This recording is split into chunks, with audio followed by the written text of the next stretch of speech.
KG టమాటాలు తీసుకొని కడిగి తుడిచి ముక్కలుగా కట్ చేసుకోవాలి. స్పూన్ మెంతులు, 2 స్పూన్లు ఆవాలు వేయించాలి.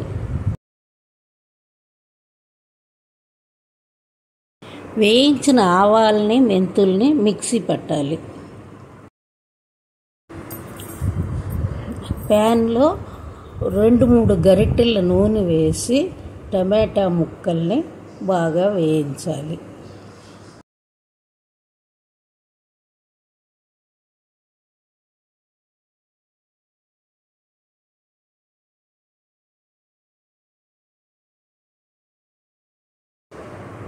దానిలోనే చింతపండు, ఒక నిమ్మకాయ అంత చింతపండు వేసి బాగా నీరంతా ఇంకేటట్టుగా వేయించుకోవాలి.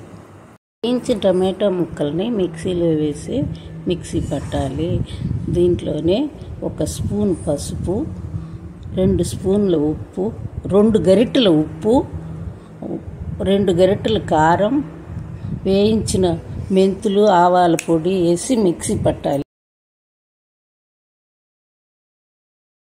ప్యాన్లో 2 గరిటెల నూనె వేసి ఆవాలు, జీలకర్ర, కరివేపాకు, ఎండుమిరపకాయలు ఒక 4, ఇంగువ ఒక 1/2 స్పూను వేసి పోపు పెట్టాలి.